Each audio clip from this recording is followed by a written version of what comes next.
आप देख सकें कि एक्सप्रेसवे में भारत माला के नाम से जो सड़कों का निर्माण हो रहा है वो कितनी तेजी से बढ़ रहा है। तो इस प्रकार से व्यापार की नीति में भी आप देखेंगे, शिक्षा की नीति में भी आप देखेंगे। अगर मैं आपको शिक्षा और उपचार के बारे में कहना चाहूँ तो दुनिया के कई लोग भारत में आकर के इलाज करते हैं। देखिए, मौलाना जी की ये शिक्षा है कि भारतवर्ष जैसे पवित्र देश में रहकर भी ऐसी भाषा का वो इस्तेमाल करते हैं, और जिस प्रकार से उन्होंने एक अभद्र शब्दों का इस्तेमाल किया है भारत की एक सम्मानित महिला को लेकर के, इसके लिए उन्हें क्षमा भी मांगना चाहिए था। देखिए, अखिलेश यादव जी के बारे में तो पूरे देश की जनता जानती है कि ना तो उन्होंने अपने पिताजी की इज्जत की, ना अपने चाचा जी की इज्जत की, और अब पत्नी की बात आई और यहाँ तक कि मैं आपको कहूँगा पूरे देश की जनता भी ये कह सकती है कि अखिलेश यादव जी के शासनकाल में उत्तर प्रदेश की क्या हालत थी, और माननीय मुख्यमंत्री जी योगी आदित्यनाथ जी के शासनकाल में उत्तर प्रदेश में क्या कायापलट हुई है।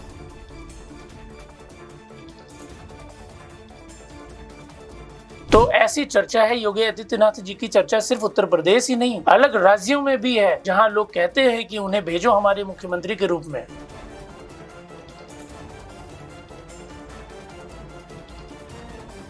समाजवादी पार्टी के समय शासन कौन कर रहा था? आजम खान साहब कर रहे थे। आजम खान साहब की भैंस गुम हो जाती है तो पूरा प्रशासन लग जाता है उनकी भैंस को ढूंढने के लिए। मुजफ्फरनगर का कांड होता है तो आजम खान का एक्शन होता है और सभी हिंदुओं पे अत्याचार भी होता है।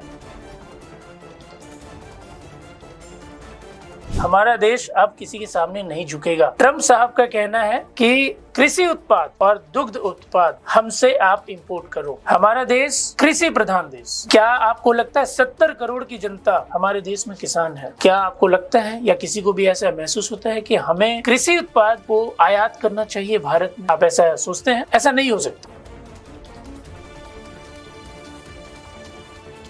कि जिस चाय वाले के बारे में आप बात करते हैं, उस चाय वाले की बात को समझ लो, मान लो, ठान लो और सुधर जाओ। देश के साथ चलो, देश की तरक्की, देश की सभ्यता के साथ चलो, देश के साथ बोलो, गद्दारी मत करो। वरना ये चाय वाला जिस दिन गए और गाय वाले जिस दिन आ गए, उस दिन किसी को कुछ कहने का मौका नहीं मिलेगा। जब ये मालेगांव की घटना हुई थी तो उस टाइम कांग्रेस का शासन इस देश में हुआ करता था और कांग्रेस ने हर भगवाधारी को आतंकवादी कहा था। इस देश के भगवा ध्वज को, इस देश के भगवा वस्त्र को कांग्रेस के लोगों ने आतंकवाद कहा था। सिंदूर उजाड़ा गया था। सिंदूर उजाड़ने का बदला ही तो लेने के लिए इस ऑपरेशन का नाम ऑपरेशन सिंदूर रखा गया था। नमस्कार, लोकहित क्रांति न्यूज देख रहे हैं आप और मैं हूं आपके साथ श्रेया राज। आज हमारे साथ मौजूद है भारतीय जनता पार्टी के ओबीसी मोर्चा के राष्ट्रीय सह प्रभारी राजेश गुप्ता जी। तो बिना देरी किए शुरू करते हैं। तो सर, आपसे सबसे पहला सवाल है मेरा कि विकसित भारत 2047 की जो परिकल्पना है उस पर आप क्या कहना चाहेंगे? जी देखिए, हमारे यशस्वी प्रधानमंत्री श्री नरेंद्र मोदी जी का यह बहुत बड़ा सपना है, विकसित भारत 2047। हमारा देश अभी तक विकासशील रहा है और हम निरंतर मोदी जी के सपने को देखते हुए और जो हमारा देश है, हमारे जो लोग हैं, हर तरह की नीति में, चाहे वो व्यापार की नीति में हो, शिक्षा की नीति में हो और अन्य सभी प्रकार की नीतियों में हम अग्रसर हैं। हम लगातार दुनिया के कई देशों को पीछे छोड़ते हुए आगे बढ़ रहे हैं और जो ये लक्ष्य है 2047 का, हम इस लक्ष्य के पहले तक यह अनुमान लगा रहे हैं कि हमारा देश भी अब विकसित हो जाएगा। तो सर, ये बस भाषण में ही सीमित है या इस पे काम भी चल रहा है कुछ? उसके बारे में आप कुछ कहना चाहेंगे? जी बिल्कुल, मैं आपको कहना चाहूँगा। आपको याद होगा, सभी लोगों को यह पता होगा कि पहले हमारे देश में सड़क की क्या व्यवस्था थी। सड़क मार्ग एक ऐसी चीज़ है जिसके द्वारा हम अपने देश के गांव से गांव, दूर से दूर दराज के क्षेत्रों को जोड़ सकते हैं जी। अगर सड़क नहीं है तो आप यह अच्छी तरीके से समझते हैं कि व्यापार नहीं हो सकता है, लोगों का आना जाना नहीं हो सकता है। और अगर सड़क मार्ग हमारा हर तरफ फैला रहे तो उसके द्वारा हमारी कहीं भी माल का आना जाना, व्यापार को सुविधाजनक बनाना, पहाड़ों को काट कर जो टनल्स बनाए जा रहे हैं और जो हाईवेज और एक्सप्रेसवे का निर्माण हो रहा है, इससे हम भारत के सभी देशों को, मैं क्षमा चाहूँगा, इससे मैं भारत के सभी क्षेत्रों के बारे में कहना चाहूँगा कि आपस में जुड़ रहे हैं। पहले 2-4 महानगर ही हुआ करते थे जहाँ पे व्यापार हुआ करती थी, लेकिन अब आप देख सकते हैं उत्तर प्रदेश से लेकर के आसाम से लेकर के अभी अभी जैसे कि आपको सूचना मिली होगी कि नॉर्थ ईस्ट के कई राज्यों में रेल भी चलने लगी जी। वहाँ भी पहाड़ों के टनल काट के वहाँ पे बनाया गया और रेल मार्ग भी वहाँ पे अब विकसित हो चुका है। आप देख सकें कि एक्सप्रेसवे में भारत माला के नाम से जो सड़कों का निर्माण हो रहा है वो कितनी तेजी से बढ़ रहा है। तो इस प्रकार से व्यापार की नीति में भी आप देखेंगे, शिक्षा की नीति में भी आप देखेंगे। अगर मैं आपको शिक्षा और उपचार के बारे में कहना चाहूँ तो दुनिया के कई लोग भारत में आकर के इलाज करते हैं। अमेरिका आज भी हम पर दवाइयों के मामले में निर्भर है।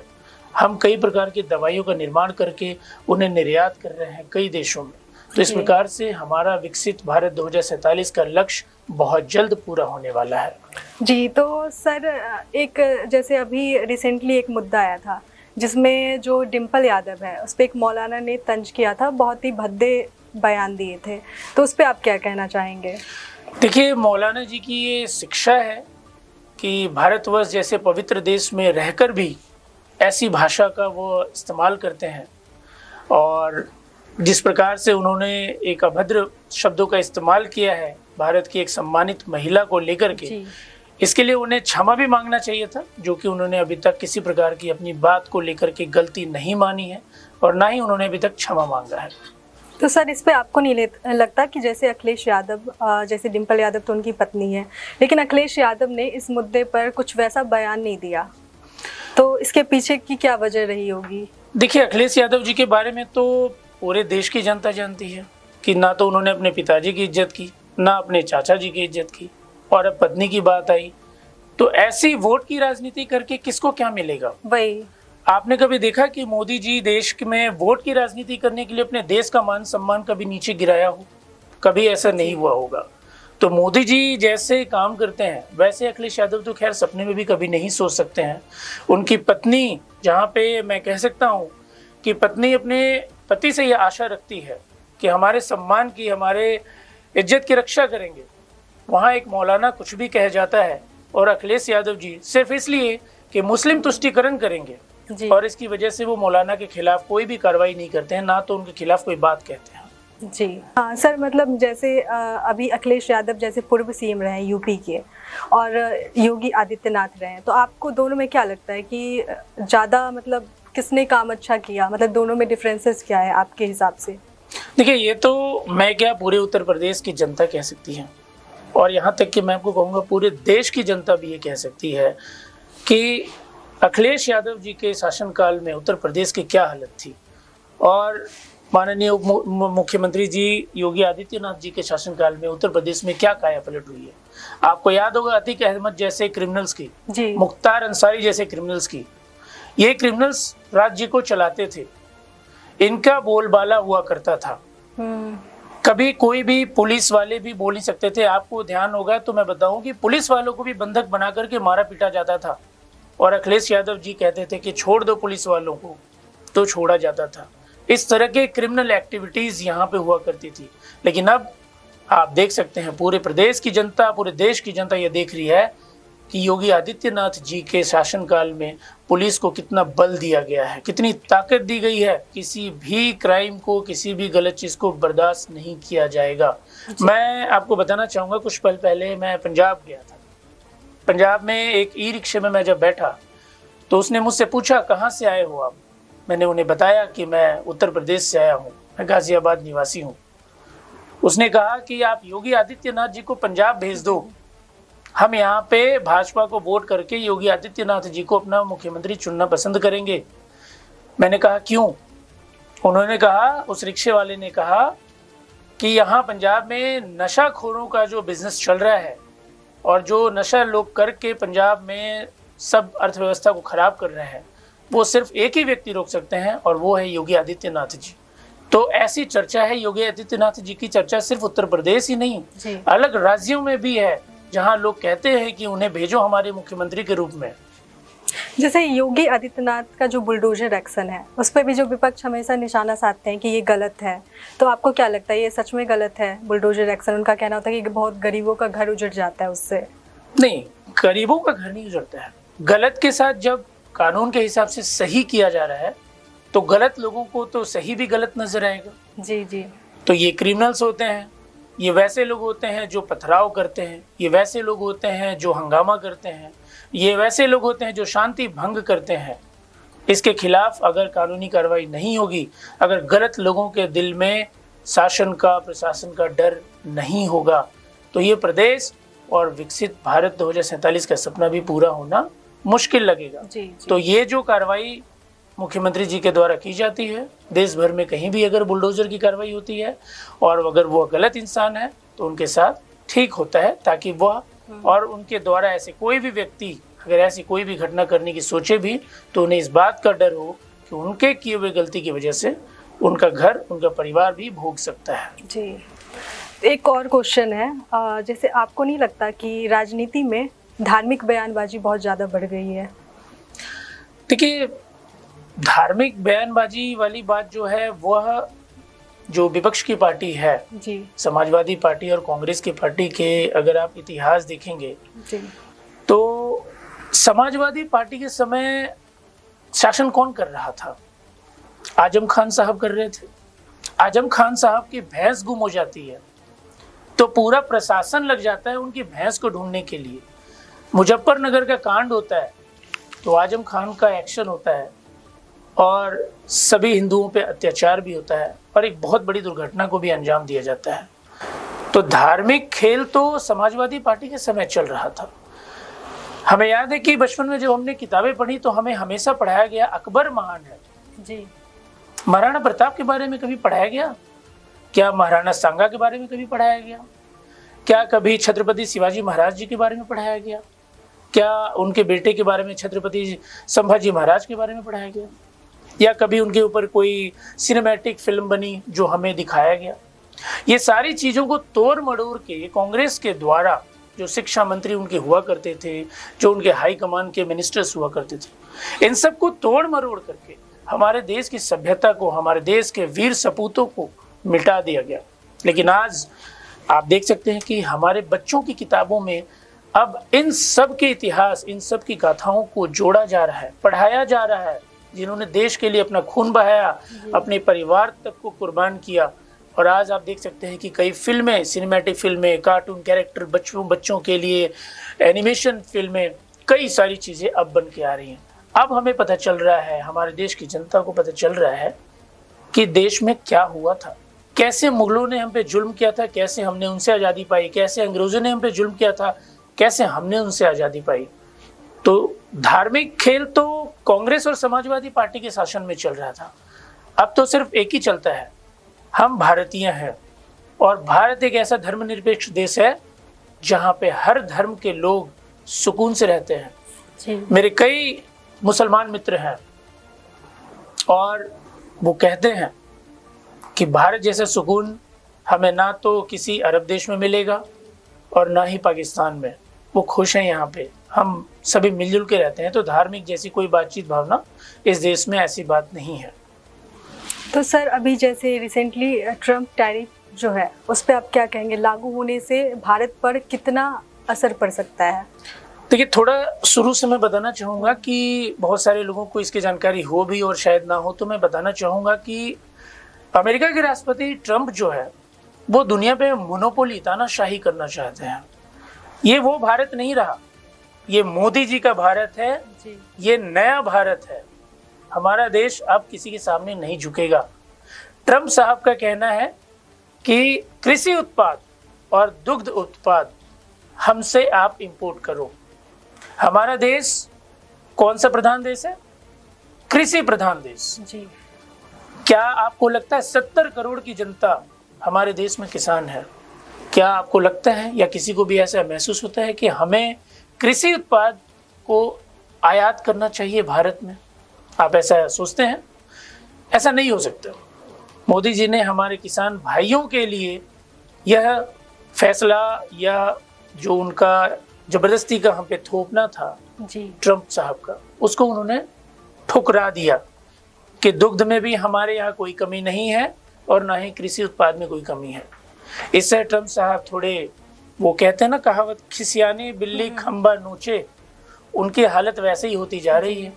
उन्होंने यही धमकी जापान को दी, उन्होंने यही धमकी इंडोनेशिया को दी, इन्होंने यही धमकी यूरोपियन यूनियन के जो देश हैं उनको दी। उन सब के ऊपर भी टैरिफ लगाया गया पहले 25%, 30% इस तरीके से। बाद में उन लोगों ने ट्रम्प साहब की इस चुनौती को माना, या आप कह सकते हैं उनके प्रपोजल को, उनके ऑफर को माना, और बाद में उनके टैरिफ को घटा के 15% कर दिया गया। बल्कि जापान ने तो यह भी कह दिया कि $500 करोड़ का इन्वेस्टमेंट भी वो अमेरिका में करेंगे जहां ट्रम्प साहब कहेंगे। लेकिन हमारे माननीय प्रधानमंत्री जी नहीं झुके। उन्होंने कहा कि जो भी होगा हम देख लेंगे, लेकिन हम आपकी इस बात को नहीं मानेंगे। उन्होंने 25% लगाया है और साथ ही साथ उन्होंने कोई पेनल्टी भी लगाई है। जब हम कोई भी चीज़ निर्यात करेंगे तो वहाँ पे जो उनके देश में जब हमारा सामान पहुँचेगा तो उस पर इस तरह के एडिशनल चार्जेस लिए जाएंगे। लेकिन इससे हमारे देश को बहुत ज़्यादा फर्क नहीं पड़ेगा, क्योंकि हमारी जीडीपी का बहुत छोटा सा परसेंटेज ही अमेरिका को निर्यात हो रहा है। तो ऐसा नहीं कि हमारा बहुत बड़ा नुकसान होगा, बल्कि उन्हें बहुत दिक्कत होने वाली है, क्योंकि हमारे जो प्रोडक्ट्स हैं वो बाकी देशों से बहुत ही अलग होते हैं। जी, तो सर जैसे आपको लगता है कि बीजेपी में कोई ऐसा है जो पीएम मोदी के बाद वो कमान संभाल सकता है, जो ताकतवर हो उनके जैसा? देखिए, बहुत सालों बाद हमें लगता है कि इस देश को एक शेर जैसा प्रधानमंत्री मिला, एक तपस्वी जो हिमालय की तराइयों में तपस्या करके आए हुए हैं, तपस्वी एक हमें ऐसे प्रधानमंत्री मिले जिन्हें किसी भी प्रकार की लोभ लालच नहीं है जी। ना उन्हें सत्ता का लोभ है, ना उन्हें पैसों का लोभ है, ना उन्हें पद का लोभ है। तो ऐसे व्यक्ति जब बेखौफ होकर के प्रधानमंत्री की कुर्सी पे बैठते हैं तो किसी भी प्रकार का भय उनके मन में नहीं है कि उनका कुछ छूट जाएगा, उनका कुछ लुट जाएगा, उनका कुछ बर्बाद हो जाएगा। तो उनका विकल्प तो मैं कह सकता हूँ कि शायद इस जन्म में मैं तो कभी ना देख सकूं जी कि मोदी जी का विकल्प इस देश को कभी मिल पाएगा। फिर भी कोई एक नाम जो आपके जहन में हो? देखिए, अगर मैं कहूँ तो इस वक्त देश की जो इच्छा है वो हमारे उप मुख्यमंत्री साहब जो हैं योगी आदित्यनाथ जी। लोग ऐसा कह रहे हैं और सभी तरफ ये पब्लिक में बात चल रही है कि अगली जो कुर्सी है, जो लोगों की चाहत है, वो योगी आदित्यनाथ जी का है। और मैं तो देश के दुश्मनों को ये कहना चाहूँगा कि जिस चाय वाले के बारे में आप बात करते हैं जी, उस चाय वाले की बात को समझ लो, मान लो, ठान लो और सुधर जाओ। देश के साथ चलो, देश की तरक्की, देश की सभ्यता के साथ चलो, देश के साथ बोलो, गद्दारी मत करो। वरना ये चाय वाला जिस दिन गए और गाय वाले जिस दिन आ गए, उस दिन किसी को कुछ कहने का मौका नहीं मिलेगा। सर, जैसे कि पीएम मोदी 75 साल के हो गए हैं, तो राजनीति में कहते हैं कि 75 साल के बाद हम राजनीति नहीं कर सकते। तो ऐसा है क्या कि पीएम मोदी 75 साल के बाद भी राजनीति में अभी रहेंगे, या उन्हें भी दरकिनार कर दिया जाएगा? दरकिनार तो नहीं किया जाएगा। ये हमारे यशस्वी प्रधानमंत्री जी की जो बनाई योजना है, और 75 साल के बाद जो आप कह रहे हैं जैसे रिटायरमेंट की बात है, जी। इसके बारे में उचित निर्णय भी हमारे पार्टी के वरिष्ठ नेता, हमारे राष्ट्रीय अध्यक्ष, हमारे माननीय प्रधानमंत्री जी अवश्य लेंगे, और जो भी उचित निर्णय होगा हाईकमान से वह किया जाएगा। जैसे सर, बीजेपी की जो साध्वी प्रज्ञा है वो हमेशा विवादों में घिरी रहती है, तो उनसे बीजेपी पर क्या असर पड़ता है? उनसे कोई फायदा है या नुकसान है?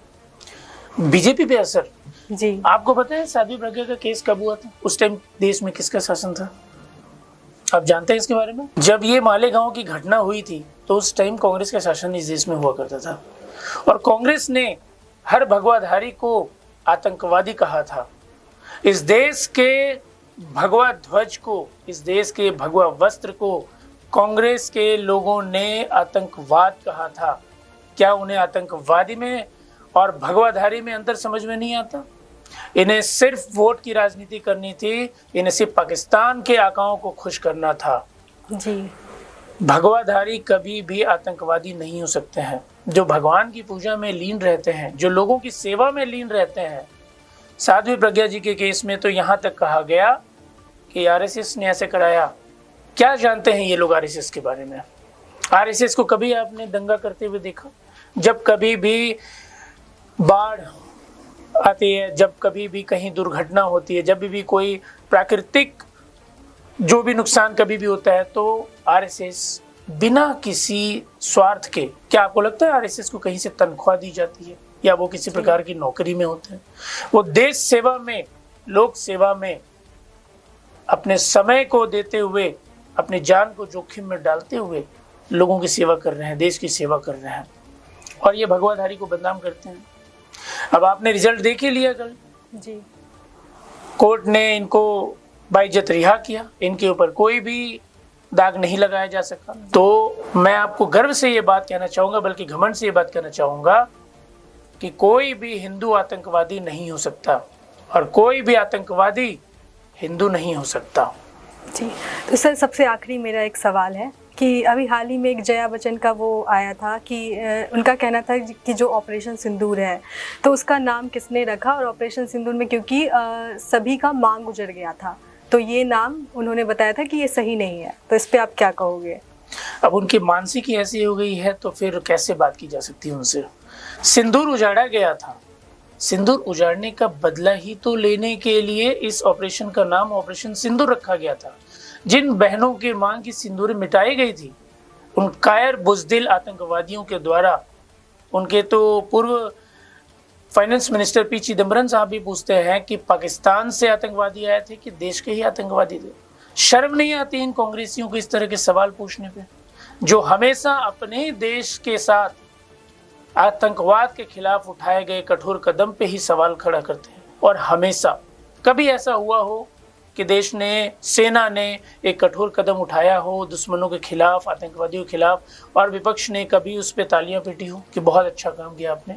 हमेशा अच्छे काम पे भी सवाल खड़े करना, यही कांग्रेस और समाजवादी पार्टियों का, इनकी हालत है। ये हमेशा यही काम करते हैं। मोदी जी ने भी यही कहा कि वाह रे मेरे बयानबाजी शेर, तो ये बयानबाजी में ही सिर्फ दिखाते हैं जी। इन्हें करना कुछ था नहीं पहले भी जब इनकी सरकार थी, और आज जब भाजपा की सरकार कुछ अच्छा काम कर रही है तो भी इन्हें हमेशा उस पर उंगली उठाना है, उन्हें बदनाम करने की कोशिश करना है। जी, तो सर बहुत बहुत धन्यवाद हमारे इस पॉडकास्ट में आने के लिए। इस पॉडकास्ट में फिलहाल इतना ही, बाकी फिर मिलेंगे नए मुद्दे के साथ। तब तक के लिए नमस्कार।